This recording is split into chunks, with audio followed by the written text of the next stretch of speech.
तो बजट पेश कर दिया है, अपना 9वां लगातार बजट पेश करते हुए निर्मला सीतारमण ने जो बड़ी बातें कही हैं रिफॉर्म के मद्देनजर अगर आप देखिए तो ईज ऑफ लिविंग को ध्यान में रखते हुए नियमों में कई बदलाव किए गए हैं। अंतर्राष्ट्रीय यात्रियों के लिए बैगेज क्लियरेंस के नियमों में बदलाव का प्रस्ताव है। बदलाव के बाद मौजूदा यात्रा जरूरतों के हिसाब से ड्यूटी फ्री भत्ता बढ़ेगा।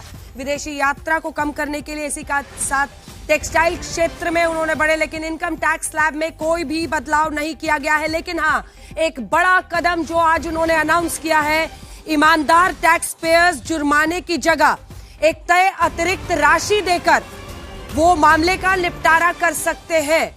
यानी अगर आप चाहते हैं कि आप टैक्स को लेकर आपने पहले नियमित तरीके से उसे नहीं भरा है तो एक तय अतिरिक्त राशि होगी, आप वो राशि दीजिए और आपका मामले का निपटारा हो जाएगा, आपके खिलाफ कोई एक्शन नहीं होगा।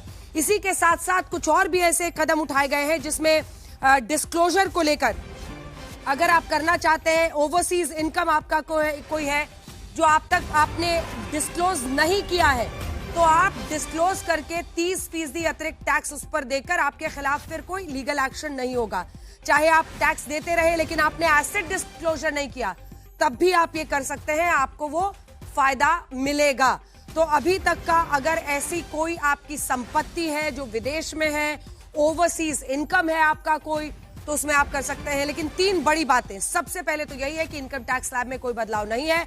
आप इनकम टैक्स को लेकर अगर अभी तक आपने नहीं दिया है नियमित तरीके से तो आपको ये मौका मिलेगा कि एक तय अतिरिक्त राशि आप दें और आपके खिलाफ एक्शन नहीं होगा। इसी के साथ ओवरसीज यानी विदेशों में अगर आपका ऐसा कोई अनडिस्क्लोज इनकम है या एसेट है तो उसका फिर से 30% राशि उस पर देकर आप उसको भी नियमित कर सकते हैं, आपके खिलाफ कोई एक्शन नहीं होगा।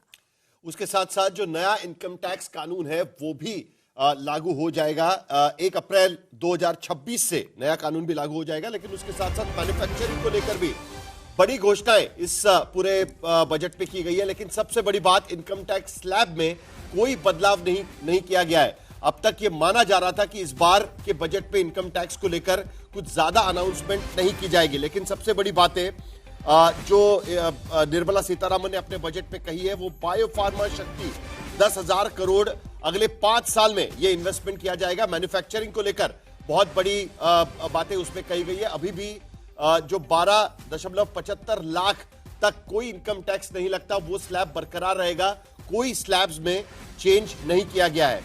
लेकिन ई कॉमर्स को बढ़ावा देने के लिए देखिए छोटे कारोबारियों और कारीगरों को वैश्विक बाजार तक पहुंच में मदद होगी। एक और दिलचस्प अनाउंसमेंट हुआ शी मार्ट्स का। शी मार्ट्स का जो कि कम्युनिटी ओन्ड यानी सामूहिक रूप से जिसकी वो रहेगी, ओनरशिप रहेगी, उसका उन्होंने आज अनाउंसमेंट किया है।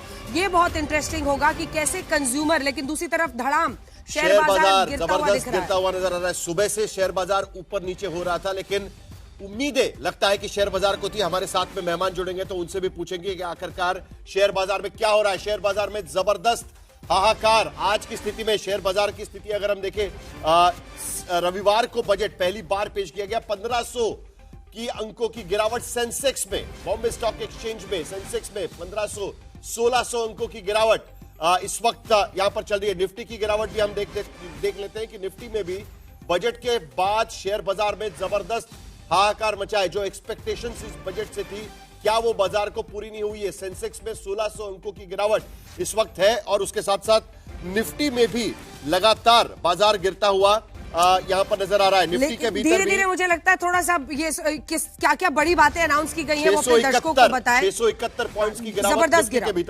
जबरदस्त गिरावट। लेकिन इधर वित्त मंत्री के ऐलान में कार्गो क्लियरेंस के लिए भी एक सिंगल डिजिटल विंडो का अनाउंसमेंट किया गया है। मुझे लगता है ये कुछ ऐसे सार्थक कदम रहेंगे जो आने वाले वक्त में एक्सपोर्ट इंपोर्ट 2-3 और चीजें मैं बताना चाहूंगा इसमें। मैन्युफैक्चरिंग को लेकर खास करके कुछ कदम उठाया गया है। बायोफार्मा शक्ति स्कीम डेवलपमेंट इंडिया के भीतर ग्लोबल बायोफार्मा मैन्युफैक्चरिंग हब बनाया जाएगा। इंडिया सेमीकंडक्टर मिशन 2.0 के लिए भी 40,000 करोड़ का प्रावधान, इलेक्ट्रॉनिक्स कंपोनेंट्स मैन्युफैक्चरिंग स्कीम के लिए 40,000 करोड़ का प्रावधान किया गया। रेयर अर्थ कॉरिडोर जिसका जिक्र हम कर रहे थे, बाजार यहां पर गिरता जा रहा है। 2300 अंकों की गिरावट सेंसेक्स के भीतर इस वक्त हो रही है। रेयर अर्थ कॉरिडोर्स के लिए ओडिशा, केरला, आंध्र प्रदेश और दूसरा तमिलनाडु। एक्सपोर्ट इंपोर्ट के मद्देनजर देखिए, गुड्स, पर्सनल गुड्स का जो इंपोर्ट है, मतलब निजी सामान के लिए जो इंपोर्ट्स है, उसमें टैरिफ रेट को 20% से घटाकर 10% कर दिया गया है। इसका भी आने वाले वक्त में आप असर देखेंगे। लेकिन कुछ दवाओं में जो छूट दी गई है वो बताना जरूरी है, क्योंकि कैंसर रोगियों के लिए 17 दवाओं पर बेसिक कस्टम ड्यूटी में छूट मिली है, इससे ये दवाएं सस्ती होंगी। 7 अन्य गंभीर रोगों की जो दवाएं हैं उनके भी निजी आयात पर शुल्क से, अगर आप पर्सनल उसको मंगा रहे हैं तो आपको शुल्क से आजादी मिलेगी, तो ये अच्छा होगा। वहीं विमान एयरक्राफ्ट बनाने में इस्तेमाल होने वाले पुर्जों पर जो बेसिक कस्टम ड्यूटी है उसमें छूट देने का प्रस्ताव है। बायोगैस मिश्रित जो सीएनजी है उस पर केंद्रीय सीमा शुल्क की गणना में बायोगैस के मूल्य पर भी छूट दी जा रही है। लेकिन दूसरी तरफ व्यापार को, क्योंकि खास तौर पर अगर अब कपड़ा, चमड़ा, ऐसी चीजों पर भारत का जोर है, तो वित्त मंत्री ने बताया कि समुद्री चमड़ा और वस्त्र उत्पादों के निर्यात संवर्धन पर फोकस होगा। चमड़ा या वस्त्र परिधानों के निर्यात के लिए समय सीमा 1 वर्ष बढ़ाई गई है।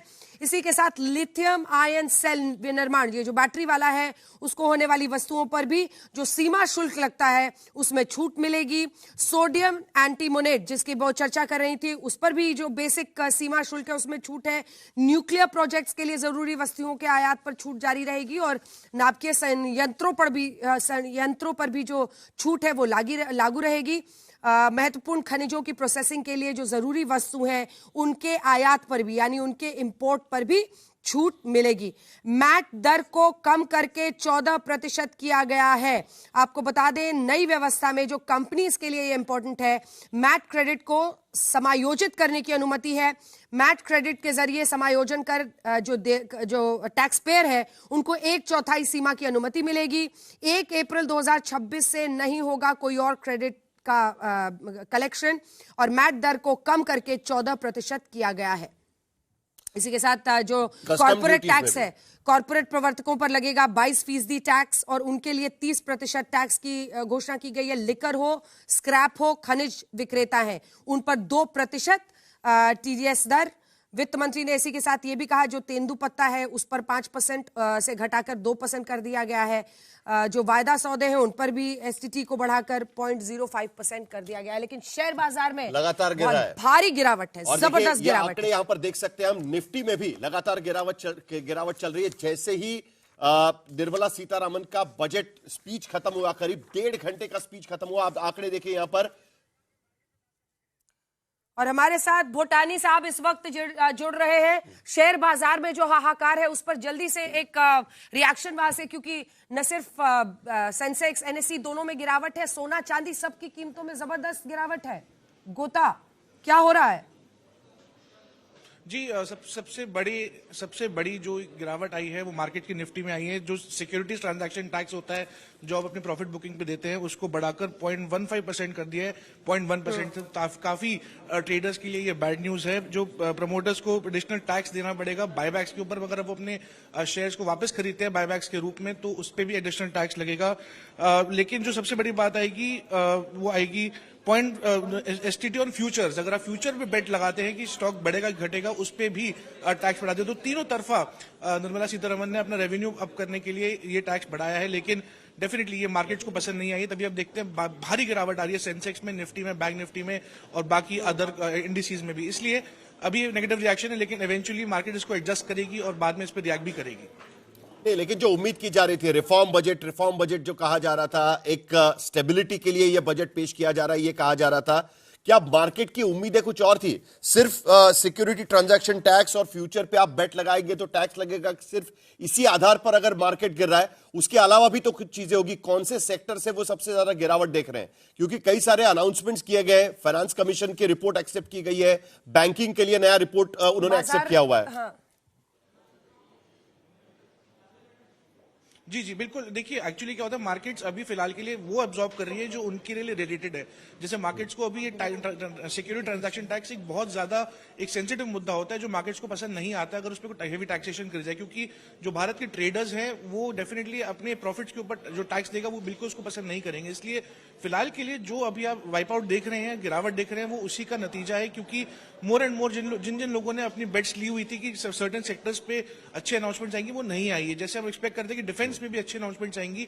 इतनी रिलेटिवली अच्छे अनाउंसमेंट्स नहीं आई है, लेकिन जो दो बड़े अच्छे अनाउंसमेंट्स हैं वो है अर्बन सेंटर्स पे और रेलवेज पे। रेलवे पे भी जो हाई स्पीड कॉरिडोर्स की जो निर्माण की बात हुई है उस पे भी काफी अच्छी डेवलपमेंट्स हैं, लेकिन फिर भी मार्केट्स को सिर्फ अपने टैक्स से और अपने फ्यूचर अनाउंसमेंट से मतलब रहता है, क्योंकि जो मूड होता है मार्केट्स का वो सिर्फ वो और डायरेक्ट सिर्फ हो गया ना, अच्छे टैक्सेशन रेजिम वो पे चलता है। डायरेक्ट लेकिन हो हमने गया, पिछले साल इसीलिए देखा डायरेक्ट इम्प्लीकेशन उसका बाजार पर है, इसीलिए तुरंत सेंटिमेंट अफेक्ट होता है। और शायद इसीलिए हम लोग सीधा देखे रहे हैं कि सिक्योरिटी ट्रांजैक्शन टैक्स में जो, लेकिन जो बड़ी 10 बातें हैं इस बजट की वो अपने दर्शकों को पहले बता देते हैं। आप बने रहिए हमारे साथ। कैपिटल एक्सपेंडिचर 12.5 लाख करोड़ के आसपास का, 12.2 लाख करोड़ का एलोकेशन उसके लिए, इंफ्रास्ट्रक्चर डेवलपमेंट के लिए फाइनेंशियल ईयर 2027 के लिए ये रिकॉर्ड हाई माना जाएगा। पहले से भी इसमें इजाफा किया गया है। तो कैपेक्स पे सरकार की एक नीति साफ दिख रही है, वो एक दिशा में बढ़ रहे हैं। कैपेक्स में अपना जो एलोकेशन है उसको बढ़ा रहे हैं। मैन्युफैक्चरिंग पुश में जो फोकस है कि 7 स्ट्रेटेजिक सेक्टर्स में, जिसमें बायोफार्मा शामिल है, जिसमें इलेक्ट्रॉनिक शामिल है, उसमें सीधे तौर पर सरकार ने अपना एक पुश मैन्युफैक्चरिंग सेक्टर में दिया है। तीसरा, एमएसएमई को लेकर सबकी चिंता थी और लगातार कहा जा रहा था कि हमको उनके लिए थोड़ा नरम रुख अलग से कुछ अपनाना होगा। तो एमएसएमई सपोर्ट के लिए 10,000 करोड़ का ग्रोथ फंड बनाया गया है और 2,000 top up for self reliant India fund. तो ये एमएसएमई सेक्टर के लिए ये जो 10,000 करोड़ रुपए का एसएमई ग्रोथ फंड दिया गया है और साथ ही 2,000 करोड़ का top up self reliant India fund, वो इंपॉर्टेंट है। चौथा, जब आप टैक्स रिफॉर्म पर आइएगा तो न्यू इनकम टैक्स जो है वो that will be in effect from April 1, 2026। जो नया वाला इनकम टैक्स एक्ट है वो 1 अप्रैल 2026 से लागू हो जाएगा, जिसमें सिंप्लीफाइड टैक्स स्ट्रक्चर होगा। उसकी भी डिटेल्स आपको बताएंगे। रेयर अर्थ कॉरिडोर्स, इसकी चर्चा हमेशा हो रही है क्योंकि चीन अगर पूरी दुनिया में अमेरिका को आज भी सीधा चुनौती दे रहा है तो इन्हीं रेयर अर्थ मेटल्स के नजरिए से दे रहा है। और यह भारत के लिए एक बहुत चिंता की बात थी कि इस दिशा में हम क्या कर रहे हैं। तो रेयर अर्थ कॉरिडोर्स में डेडिकेटेड कॉरिडोर की बात की है, जिसमें मिनरल रिच जो राज्य हैं, जिसमें ओडिशा है, केरला है, तमिलनाडु है, इनके साथ एक कॉरिडोर बनाया जाएगा और इसको कैसे तेजी से आगे बढ़ाया जाए उस पर जोर होगा। छठा, टेक्सटाइल सेक्टर। देखिए, जो हमने यूरोपियन यूनियन के साथ एफटीए भी किया है उसमें टेक्सटाइल क्षेत्र में सबसे ज्यादा फायदे की बात है। जो अभी तक बांग्लादेश, वियतनाम ऐसे देश जीरो ड्यूटी की वजह से बहुत आगे बढ़ रहे थे एक्सपोर्ट में, वहां पर हम एक बड़े उभरते खिलाड़ी के तौर पर उभरेंगे और वो हमारे लिए बहुत बड़ा एक सेक्टर होगा, जिसमें mega textile park, national fibre scheme, self sufficiency बढ़ाने के लिए इनका ऐलान किया गया है। अब इंफ्रास्ट्रक्चर पर आइए, 4 ही पॉइंट्स बचे हैं। Development of east coast development corridor and Buddhist circuit. तो मंदिरों को लेकर, और अगर आप देखिए बिहार के गया से लेकर पूर्वोत्तर के जो हमारे राज्य हैं वहां पर आप देखिएगा जापान, चाइना, इन तमाम देशों से भारी तादाद में जो बुद्धिस्ट सैलानी है वो भी आते हैं। तो इस कॉरिडोर को आप कैसे मजबूत बना सकते हैं, कैसे आप अपने रिलीजियस टूरिज्म पर आप ध्यान दे सकते हैं, वो भी कहीं ना कहीं एक बार फिर से इसमें आया है। फिस्कल डेफिसिट को कंट्रोल करना, राजकीय जो वित्तीय घाटा है, राजकोषीय वित्तीय घाटा, उसमें fiscal deficit estimated at 4.3% of GDP. तो ये एक बहुत ही बड़ी बात है जो उन्होंने 2027 के लिए अपना लक्ष्य रखा है और कहा है कि जो पिछली बार 4.4 था ये 25-26 के लिए, और अब उसको वो आगे के लिए कह रहे हैं कि उसको हम और भी 4.3% कर लेंगे। वित्तीय घाटे का कंट्रोल।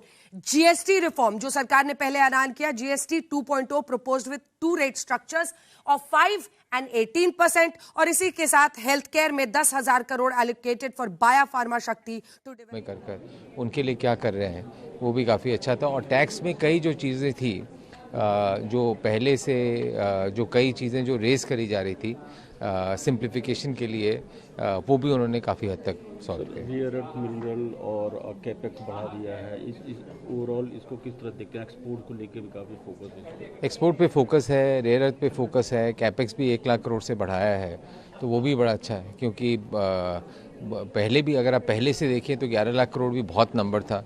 अगर आप 4 साल पहले से देखें तो ऑलमोस्ट डबल कर दिया, तो इस बार और 10-12% से बढ़ाया है। Thank you sir. So how do you look at the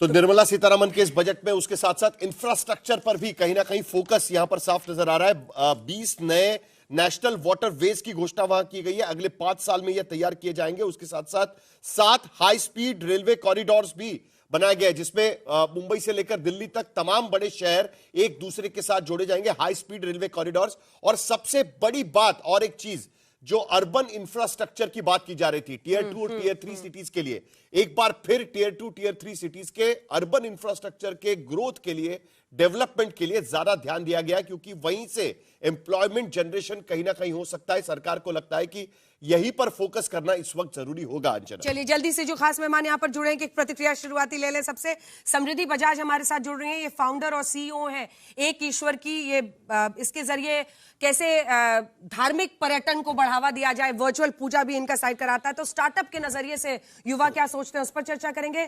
professor Deepti Taneja, professor economics की यूनिवर्सिटी ऑफ दिल्ली से हमारे साथ जुड़ रही हैं।